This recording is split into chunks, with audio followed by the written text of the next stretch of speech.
እንዴት ናችሁ የዩቲዩብ ቤተሰቦቼ? ዛሬ በአዲስ መልክ በዩቲዩብ መጥቻለሁ። ዛሬ የማቀርብላችሁ እንጀራ ሳይበላሽ እንዴት ለረጅም ቀን ማቆየት የምትችሉበትን የተለያዩ ዘዴዎች ነው የማሳያችሁ። አዲስም ስለሆነ አዲስ ቪዲዮም ስለሆነ ሰብስክራይብ ለሌሎች ማጋራትንም እንዳትረሱ። አንደኛው መንገድ ብዬ ያሰብኩት የእቃዎቻችሁን ንጽህና፣ እንጀራ የምታወጡበትን እቃ፣ እንጀራ የምታስቀምጡበትን ላስቲክ እና እንጀራ የምታስቀምጡበትን መስኮባችሁን ንጹህ መሆኑን የጸዳ መሆኑን ማረጋገጥ አለባችሁ።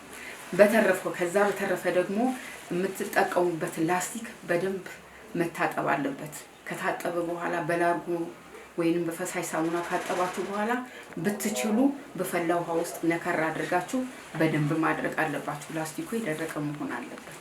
ሁለተኛው መንገድ ደግሞ እንጀራ መሶባችሁን ሙቀት አካባቢ ያላችሁ ሰዎች መሶቡን ነፋሻማ አካባቢ ብታስቀምጡት ጥሩ ነው። ሌላው ደግሞ በተጨማሪ የእንጀራ መሶቡን ክዳናችሁን በተለይ ቀን ላይ ክፍት ብታደርጉትና ላስቲክ ብቻ ብትሸፍኑት ጥሩ ነው። ምክንያቱም ክዳኑ ሙቀቱን አፍኖባችሁ ስለሚይዝባችሁ ነው ማለት ነው። አንደኛውን፣ ሁለተኛውን፣ ሶስተኛውን ሜትር ተጠቅሜ የምታዩትን ያማረ እንጀራ 4ኛ ቀኑን ይዟል። ምንም ነገር ሳይሆንብኝ እንዳማረበት። እንደው ምን ያለሁበት አካባቢ የሚገርማችሁ በጣም ሞቃት የሆነ አካባቢ ነው ያለሁት። በሰላማዊ መንገድ እየበላን ነው እንጀራችንን። ሶስተኛው መንገድ ደግሞ ጦስኝ መጠቀም ይኖርብናል። ጦስኝን እንግዲህ ከገበያ ውስጥ ነው የምንገዛው። ደረቁን ጦስኝ ገዝተን ካመጣን በኋላ በደንብ አድርገን እንለቅመዋለን። ቆሻሻውን አውጥተን መሶባችን ላይ ለማፍሰስ እናዘጋጀዋለን ማለት ነው። እንግዲህ ያዘጋጃችሁትን ደረቅ ጦስኝ ንጽህናውን የጠበቀ መሆን አለበት።